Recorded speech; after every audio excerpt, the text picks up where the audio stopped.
انت مين؟ حرامي.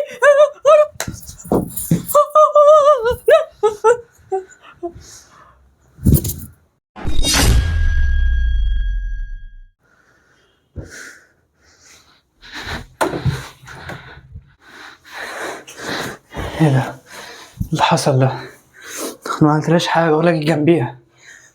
طب ايه؟ طيب اخش اشوفها طيب اوديها مستشفى؟ طب لو وديتها مستشفى ياسين ويجيم وانا اللي هلبس الحقائق. لا انا هسيبها بقى وانفد انا بجلدي عشان ما يحصليش حاجه.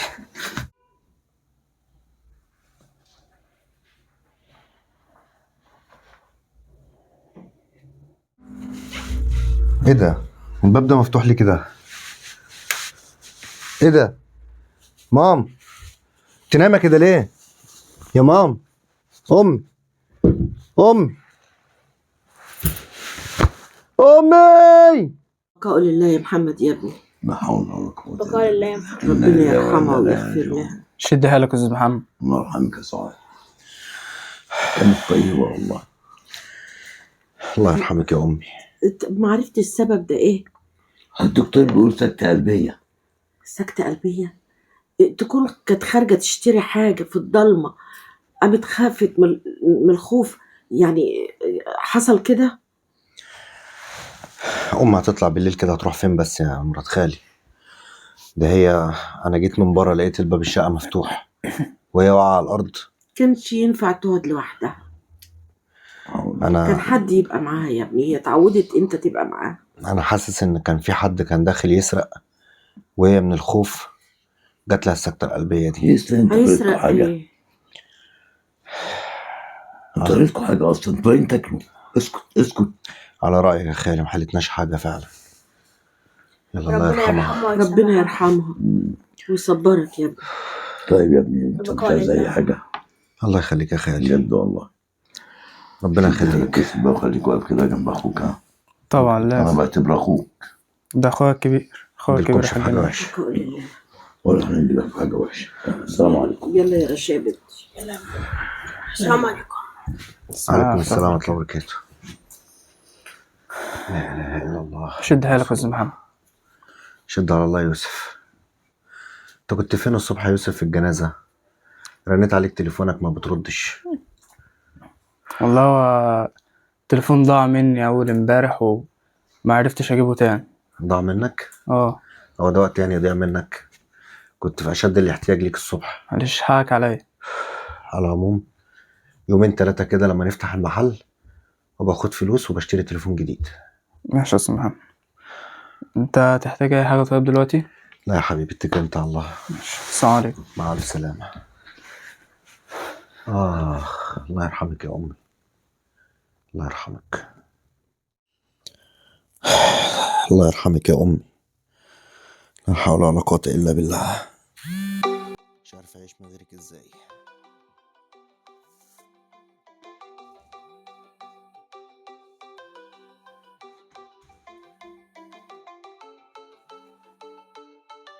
ايه ده؟ صوت التليفون ده فين؟ التليفون ده جاي منين؟ ايه ده؟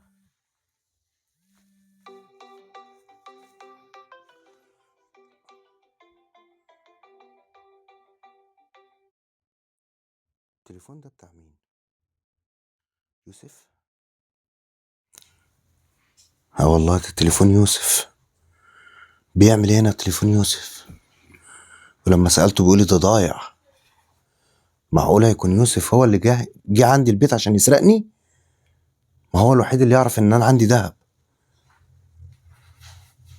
يبقى صح كده، باب الشقة كان مفتوح وامي واقعة على الارض، يبقى اكيد هي لما قفشته من الخوف جات لها سكتة قلبية.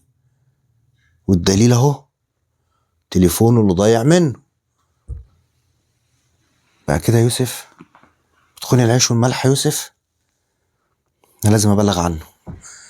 بلغ عنه؟ طب ما لو بلغت عنه هينكر ويقول لا مش انا ما عملتش حاجه. والحاجه التانيه اكتر، الحكومه هتيجي وتعرف ان انا عندي ذهب وياخدوه مني. لا، انا ما ينفعش ابلغ عنه.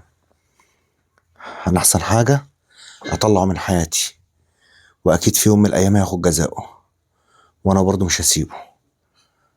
هطرده من الشغل واطرده من البيت واطرده من حياتي كلها، لان اللي زي ده غدار وملوش امان. هو ده الصح، لازم اعمل كده. ايه يا ابني عامل ايه دلوقتي؟ الحمد لله يا خالي. شد حيلك شد حيلك. شد على الله. الله كله. ايه يا بابا، ما تتكلم ما تتكسفش. والله انا شايف الوضع يعني مش مستاهل. بقول لا لك اتكلم يا خالي، اتكلم بقول براحتك. لك يا باشا، اللي انت عايزه كله انا عنيا ليك. ربنا يبارك ربنا فيك. يبارك لك يا قول لي. وده ظننا فيك برضه. الله. طبعا. طلباتك. ملناش ربط ولا حاجه، انت عارف ان كان في امانه عند الحاجه وعايزينها يعني، عشان خلاص الحمد لله الازمه بتاعتنا اتفكت خلاص. انت عارف ان بابا كان كل الفلوس اللي عنده عطاها لمامتك في اسمها في البنك. ما هو عارف. فدلوقتي الظروف اللي حصلت دي احنا عايزين الفلوس بتاعتنا. بابا عايز يرجع الفلوس بتاعته. ايوه، ما ابو رشا قال ان انت كنت قاعد وقت الاتفاق وكده، وما لقاش حد امين امن من اخته الله يرحمها. الله يرحمه. وطبعا انت برضه هتصون الامانه مظبوط. وتردها علشان اختك امك الله يرحمها ترتاح في نومتها. معاك حق يا مرات خالي. ايوه الله يبارك لك. وانا فعلا كنت قاعد لما خالي جه أيوة. قال لها الفلوس دي امانه عندك. ايوه الله يبارك لك يا ابني، احنا عارفين ان انت بتصون الامانه، وانا قلت له. بس الكلام ده ايوه لما كانت امي كانت عايشه. الله يرحمه. الله يرحمه. الله يرحمها. معلش استنى، حضرتك بتقول ايه؟ بقول لك الكلام ده لما كانت امي كانت عايشه. ودلوقتي؟ دلوقتي الله يرحمها. الله يرحمه. الله يرحمها. وبعدين؟ رد الامانه لاصحابها. الفلوس اللي انت حطيتها في حساب امي الله يرحمها. بقت بتاعتك ولا بتاعت امي؟ بقت دي بتاعت أمانة. امي. امانه يا ابني، دي امانه. امانه يا وانا الوريث الوحيد ليها. ايه الكلام اللي انت بتقوله ده؟ ايه ده؟ مفيش فلوس. معقولة؟ بس دي امانه يا ابني. عشان اقعد اقول لك يا بابا ان هو جعان ومشحات وما بتسمعش الكلام. احترمي نفسك لو سمحت. ما انا طلقت منه ليه؟ احترمي نفسك.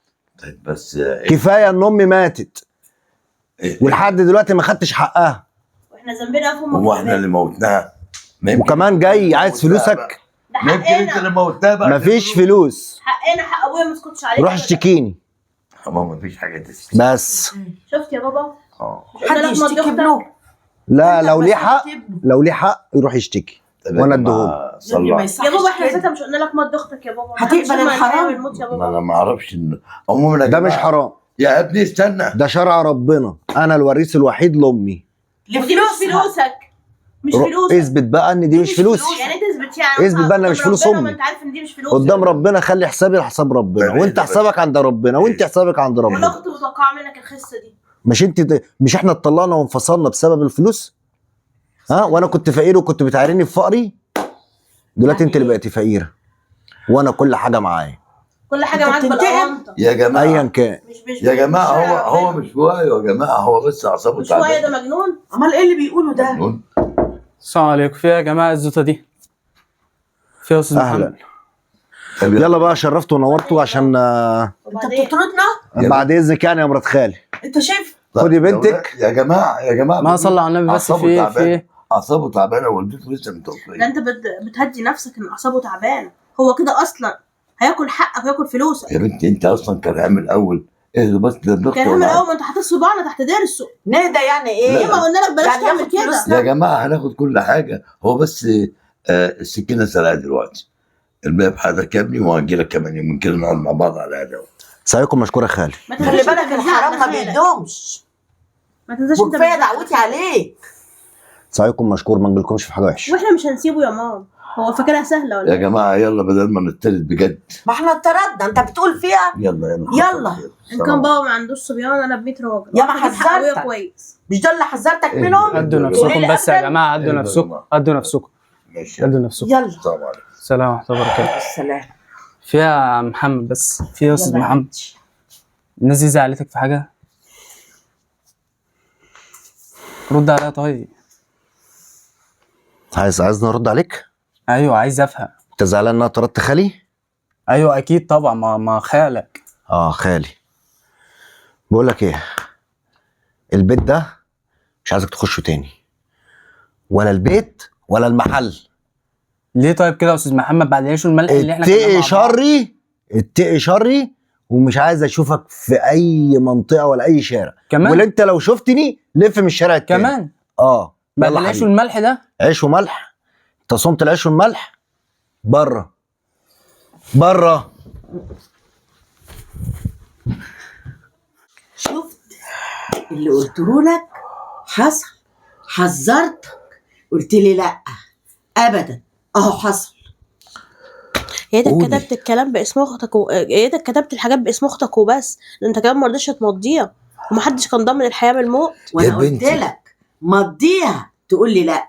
اسمع الكلام ابدا. وقلت لك على حاجه تاني، قلت لك في مشاكل بيني وبين محمد وهيستغل الظروف ويستغل الموقف ده. انا مش شايف هو عمل لي كده، وبعدين انا في نفس الوقت انا ما اعرفش. هو ده اللي كنت ترجعي له؟ الحمد لله ان انت ما رجعتوش يا بنتي. على رأي المثل، اللي تفتكره موسى يطلع فرعون. يا ولاد هو نعرف انها تتنقل تموت دلوقتي؟ طب وبعدين في شقاك وتعبك ده كل حاجه هتروح منك. انا هتصرف. انت اللي ما عملتش حساب لليوم ده. يا نور، يا نور، معلش، يا اسمع نور، حقك. يا نور، قلت لك انا هتصرف. هتصرف ما تعمل إيه؟ تخرجونيش عن شعوري بقى. هتتصرف ازاي يا بابا؟ ده شكله كده هيبهدلك، هيقعد يزعق فيك، هيبهدل. يعني انا مش قابله على نفسك انت تعمل فيك كده. انا عارف ان انا صعبان عليك، وعارف ان انتوا مش عايزين يحصل لي حاجه، بس انا برضه هتصرف. في حاجه اسمها قانون في قانون؟ كل حاجه. قانون ايه يا بابا؟ كل معلش، حاجه ما تزعلش باسمه، مني، هو قانون الوريث يعني الوحيد. مغفلين. شكرا يا ست، متشكرين. مش انا بقيت مغفل في الاخر. بوضح لك. يا بابا الحقيقه ما بتزعلش، انت لسه بتنرفز وزعلان ليه؟ طيب انا دلوقتي اعمل ايه؟ انا بقول لكم سيبوني، انا هتصرف، هعرف اتصرف كويس قوي. اهدي بقى، اهدي، ما توترنيش. الله، ده الواد ما صدق. انا مش عارف بقى مسك الفلوس بصدق هي طماع في إيده. ولا بينتقم من بنتك، انا مش عارف بالظبط في ايه. ايا كان كده حقنا ضاع، وبابا فاكر ان القانون مش هيجيب له حقه. لا ان شاء الله اجيب حقي وانا اعرف هو كويس أوي. الوريث الوحيد. ازاي ده؟ ما فيش شاهد وهو كان الشاهد. انت عايز دلوقتي يا نور؟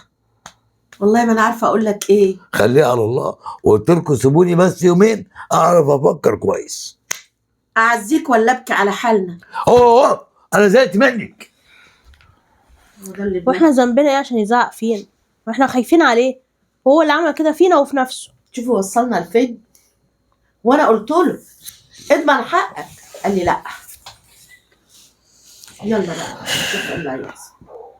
يا حاج خير؟ عامله عم ناجي. الحمد لله. انت بعت لي كذا مره وانت شايف الظروف اللي احنا فيها، لا رايقين ولا فاضيين نتكلم في حاجه، فاللي احنا فيه اؤمر يا سيدي. انا جاي اعمل معاك اتفاق يا عم ناجي.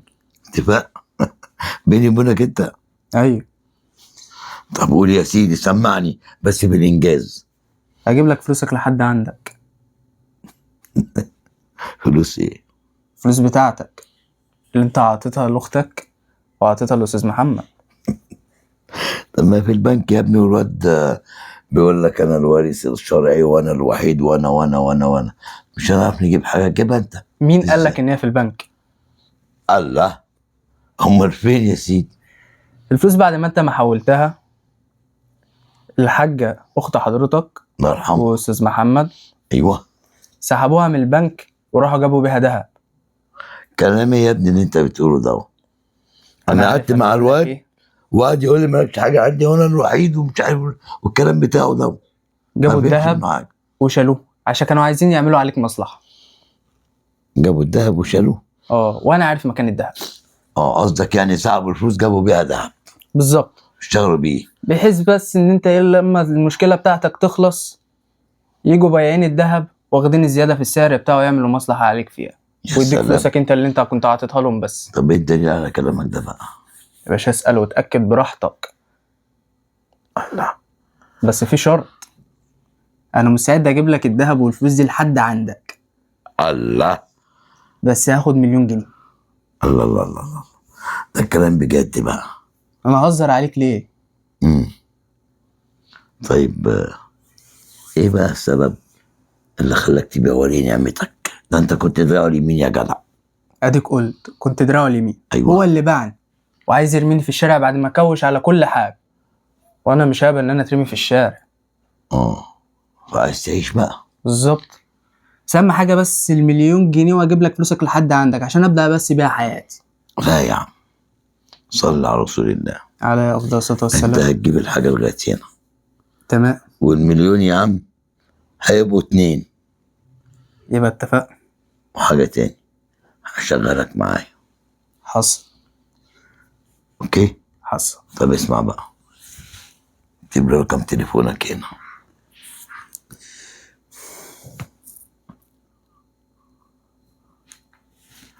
تمام. انت هتعوز مني حاجه؟ لا، استنى تليفونك ده يمكن قبل ما تنزل اتصل عليك. وانا تحت امرك. سلام يا باشا. سلام. نعم يا خالي، طلباتك ايه تاني؟ هو مش خلصنا الموضوع ده؟ كل شويه نقعد نتكلم فيه. لو انت خلصت كلامك هتكلم ولا تقعد ترغي؟ اتفضل اديني سامعك. هو الواد يوسف فين؟ يوسف؟ ماله يوسف؟ يعني كان شغال معاك، فجأة كده اختفى مرة واحدة. لا لا لا لا، ما انا طردته. عيل مش كويس. ازاي يا ابني؟ ده كان دراعك اليمين، هو كان ب2 من هنا. هو اللي حصل بقى كده بقى، ما تجيبليش سيرته. ليه بس؟ ايه السبب؟ قول لي. مفيش سبب، هو كده من طلبت معايا كده ان انا امشي. وما تجيبليش سيرته تاني يا خالي لو سمحت. طيب يا سيدي انا هجيب لك سيرته. انت عايز يا خالي بالظبط؟ الواد ده كان بيساومني. بيساومك؟ بيساومك ازاي يعني؟ الواد جاي بيقول لي ايه؟ ان الدهب عند الاستاذ محمد. دهب؟ ان انتوا رحتوا بعتوه، خدتوا الفلوس من البنك وجبتوا دهب. عشان خاطر ايه؟ عشان خاطر ايه؟ عشان خاطر ايه؟ ما انت عارف، تبيعوا الدهب وتاخدوا فرق السعر. وبعدين انت قالت باصلك معاه، طردته، اتضايق منك، جه يحكي لي الحكايه دي. هو الكلام ده صحيح؟ بصحيح. اصل قال لي كمان ايه؟ شرطي الوحيد عشان اجيب لك الدهب، انا الوحيد اللي عارف مكانه، عايز 1,000,000 جنيه. يعني عايز يجي يسرقني وياخد يعني الدهب مني موجود ويرجعه لك؟ اه ده كده اللعب على المكشوف. حلو قوي. تمام. نتكلم بقى في الجد. بص يا خالي، صلى على النبي عليه الصلاه والسلام. الله يرحمها. الله يرحمه. انت عارف ان اكتر واحده في الدنيا امينه طبعا. وعمرها ما كانت هتاكل حقك، وانا كذلك. الله. بس ما فيش حاجه. بس اللي حصل ان موتة امي بالسكته القلبيه كان وراها سر، والسر انا عرفته. ايوه. انت عارف مين اللي كان عايز يسرقني؟ والله ما اعرف يا ابني. هو بقى يوسف. ايه؟ تسالني انت طردت يوسف ليه ومشيته مختفي؟ بسبب ان هو جه وعايز يسرق الدهب من البيت، وامي لما شافته اتخضت، وقعت بالسكته القلبيه وماتت. قال لي يسرق مره، طبعا يسرق 100 مره. وعرفت ازاي بقى؟ لقيت تليفونه واقع تحت الكنبه هنا في نفس التوقيت اللي امي ماتت فيه. لقيت التليفون فعرفت وتاكدت ان هو. رحت طرده. بالظبط كده. وما رضيتش ابلغ عنه، عشان ابلغ عنه هخش في سين وجيم، وممكن الحكومه تيجي تصادر الذهب اللي عندي، يبقى انا كده ايه؟ طلعت من مرض بلا حمص، وانا فلوسي راحت يا صابر. بالظبط كده. يعني انت امين اساسا بقى على كده. بص يا خالي، انا اهم حاجه عندي ان انا يوسف ده ياخد جزاؤه، وان امي تنام في تربتها مستريحه. وعشان تنام في تربتها مستريحه في حاجتين. ايوه. الحاجه الاولانيه ان يوسف ده ياخد جزاؤه، والحاجه الثانيه ان انا ارجع لك الامانه بتاعتك.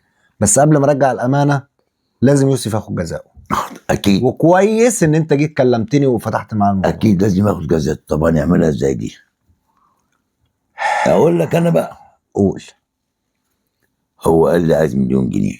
امم انا طمعته وقلت له هديك 2 مليون امم وهجيب لك الحاجه لغايه عندك. حلو الكلام. انا هديله الفلوس امم وهيجي ياخد الحاجه. امم وهو بياخد الحاجه يعمل ايه؟ هيسرق. بعد ما يسرق هتعمل ايه؟ وانا هسيبه يسرق يعني؟ بلغ عنه. بعد ما يسرق؟ ولا هتعمل ايه؟ لا، كده التفكير مش عاجبني. طب انا اقول لك هتعمل انا نعمل بقى؟ ايه. ايوه قول لي. مش هو عمل معاك اتفاق؟ حلو. عايز يجي يسرقني حلو. عشان يديك المليون؟ حلو. أديله رقم المليون. واحد، هتحط ايدك في ايدي اكيد طبعا يا جدع، ما انا جاي لك ليه؟ ولا هتبيعني؟ يا جدع اذا كان انا جيت يعني انت بايعني من الاول وجيت لك قلت لك. تمام، يبقى طالما انا نحط ايدينا في ايدين بعض يبقى اقول لك يا خالد تعمل ايه. قول يا حبيبي. هتتفق مع يوسف انه يجي يسرق الذهب، حلو. وتقول له انا هخلي لك محمد يمشي من الشقه، افضي لك الشقه حلو. عشان يبقى الجو خليلك، تمام. بس ما تدوليش فلوس غير لما يجيب لك الذهب، حلو. وانت تكون عندي قبليها، جميل. ونستخبى هنا في البيت ونمسكه متلبس حلو قوي. ونقول ان هو كان جاي يسرقني، كلام جميل. ونسلمه للشرطه وياخد عقابه. سلمه للشرطه بقى تقول له ايه؟ جاي يسرق اي حاجه بقى، مش هنقول بقى ان في ذهب. ايوه. جاي يسرق عندي مثلا 100,000 جنيه ولا حاجه، ما انا راجل تاجر ما انت عارف. أيوة. مش هنقول بقى ان في ذهب، ونيجي نمسكه ونوديه لاسم الشرطه ونقول ده كان جاي يسرقني وكان شغال عندي وانا طردته، ولما طردته حب ينتقم مني فجاي يسرقني. المهم نجيب الفلوس والذهب بعد ما ياخد جزاؤه، ونسلمه. بعد ما ياخد جزاؤه انا هطلع الذهب ونبيعه وادي لك فلوسك كلها، مش عايز حاجه انا منها. ابن حلال يا ابن اختي. اتفقنا؟ والله ابن حلال. بس اهم حاجه ياخد جزاؤه، وهو ابن حلال ويستاهل، عشان الذهب ما يروحش ولا الفلوس تروح. انا كنت ظن فيك ظن وحش قوي وظن سيء. انت خالي يعني من لحم ودم، والخال والد، ايوه. وعمر الضفر ما يطلع من اللحم. ايوه. بس هو اللي حصل ده كله ده بسبب الفلوس، فانا ما ينفعش ان انا اضيع كله ده بسبب غبائي، لازم افكر صح. تمام احسنت. خلاص نفذ يا خالي، وعرفني هو هيجي امتى عشان نظبطه متلبس. على بركه الله. اتفقنا؟ طبعا. يا حاج ناجي، انا يا سيدي ازيك؟ عامل ايه؟ اتأكدت من موضوع الدهب اللي انا قلت لك عليه؟ طبعا يا ابني اتاكد. تمام. يبقى طالما رنيت عليا كتير كده بقى يبقى احنا ننفذ الخطة بتاعتنا. ايوه طبعا. امال انا بعت لك ليه؟ انت مش جاهز؟ انا جاهز في اي وقت يعجبك. طب هو الدهب ده فين دلوقتي؟ الدهب ده انا عارف مكانه في شقة استاذ محمد. مش يا استاذ محمد؟ وانا هخش في ثانية الا ثانية، عارف مكانه هاخده وهمشي على طول. طب احس كده بقى انا لازم افضي لك الشقه وابعت لك محمد ده مشوار هنا ولا هنا عشان تعرف تتصرف. حلو. طب ايه رايك لو صرفته بكره تعرف تلم الليله؟ بقول لك في ثانية الا ثانية هخش اجيب الحاجة وامشي. طب ديك عليا يا عم، بكره ما اخلوش هخفيه لك من المنطقه خالص. تمام ايه ماشي. رايك؟ حصل. على بركه الله. على بركة الله. يلا بينا. عملت ايه؟ خليه وبتاع ايه؟ الواد جالي امبارح واتفقنا ان احنا النهارده نيجي نخلص. طب كويس. هو يعني هيجي ايه؟ هيجي النهارده يعني؟ هو ربع ساعه بالظبط ولا تلت ساعه يكون هنا. عرفته ان انا هخلي محمد يمشي من الشقه؟ قلت له همشوا لك من المنطقه كلها. طب ده حلو ده. تعال نقوم فين بقى؟ نستخبى في اي اوضه. طب يلا بينا. ونطفي النور ونديله الامان. على بركه اول الله. ما يدخل نمسكه متلبس من قفاه ونوديه للشرطه. ابن المؤذيه ده. يلا يا خالي. يلا بينا. اطفي النور اللي عندك ده يا خالي.